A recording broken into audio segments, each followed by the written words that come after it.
So Mike Pence got lectured by a cast member of Hamilton who was alarmed that a Trump administration would not protect the rights of minorities. Where has this bizarre notion that Trump poses a threat to black people, Hispanics, and other minorities come from? Throughout his entire public life, Trump has tried to help the African American community. Jesse Jackson even praised him for it on numerous occasions. Your rent package for people on Wall Street who represent diversity, and we thank you for coming tonight. Let's give Donald Trump a big hand. In terms of reaching out and being inclusive, he's done that too. And a will to risk to make things better and opportunities to embrace the underserved communities. Donald Trump.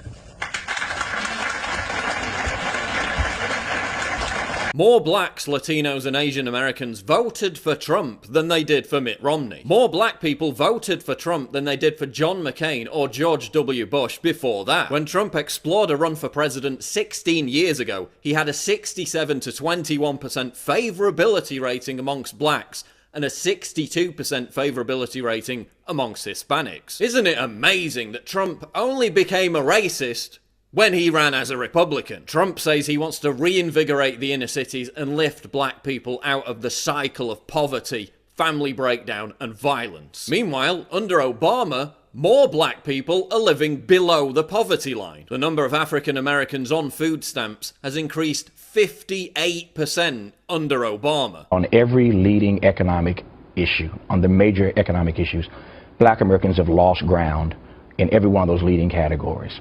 So for the last 10 years, it's not been good for black folk. Is this how the left helps black communities? By making them poorer and more dependent on government. 93% of black homicide victims are killed by other blacks. Race relations are at their worst in decades. 8 years of Obama has been devastating for the black community. Yet we're told that Trump is the problem. What about gay people? Trump has vowed to protect the LGBT community from a fanatical ideology that represents its biggest threat, radical Islam. As your president, I will do everything in my power to protect our LGBTQ citizens from the violence and oppression of a hateful foreign ideology.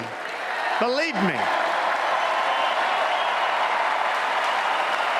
And at the RNC, he went off script to acknowledge euphoric Republican support for that message. And I have to say, as a Republican, it is so nice to hear you cheering for what I just said. Thank you.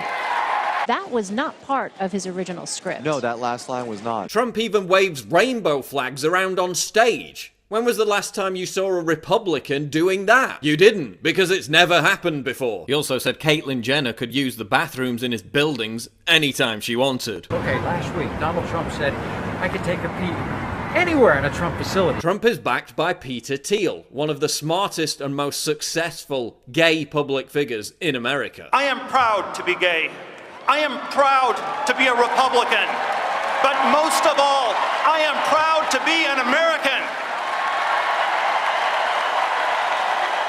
Compare this to Ted Cruz, who shared a stage with someone who literally wants to execute gay people. Yes, Leviticus 20:13 calls for the death penalty for homosexuals. After he was elected, Trump said that he wouldn't try to revoke gay marriage. Do you support marriage equality? It's irrelevant because it was already settled. It's law. It was settled in the Supreme Court. I mean, it's done. Is this a man who hates gay people? So what about Hispanics and Trump's horribly bigoted and racist agenda to control illegal immigration? Turns out that that policy is endorsed by the majority of Hispanics. The most recent poll found that 49 to 36% of Hispanics support the deportation of illegal immigrants. Think about it. If you'd waited months, sometimes years, to go through the arduous process of legally emigrating to the country, how would you feel? These people have worked hard, they've built businesses, they did it the right way, only to see millions of people cheating by pouring in through the back door. The majority of Hispanics also think that too little is being done to enforce immigration laws. Why do you think Trump won Florida? because he was backed by more than a third of Latinos. I'm so proud. I'm Puerto Rican myself, and I'm super proud to be able to vote for Trump. I have a problem with people coming illegally. They need to tell us who they are. We don't want corruption to come in here. We don't want drug traffickers. We don't want people bent on committing crimes. Who doesn't want to get rid of those people? I am very happy about the wall, and I hope it does happen. I mean, if you're going to come to my country, come here legally. Dr. Juan Torres, who waited 10 years to become a citizen. They broke the law. When I came to this country, I came through the front door. Dear blacks, Latinos and gays, no matter how much moral panic the left tries to manufacture, there's no evidence whatsoever that a Trump administration is going to persecute you. If you're a law-abiding citizen who is in the country legally, you have nothing to worry about. And it's kind of funny that some on the left have tried to smear Trump as literally Hitler, given that Trump used to bash conservatives like Pat Buchanan as Hitler lovers. The idea that Trump is this bigoted, racist Hitler reincarnation is clearly a contrived media hoax. He isn't even a social conservative. Please, don't be swallowed up by the hysteria that a Trump administration represents a danger to minorities. It doesn't. This whole Hamilton narrative is a complete fraud. Don't be a sucker. Don't fall prey to their fear-mongering, and think for yourself.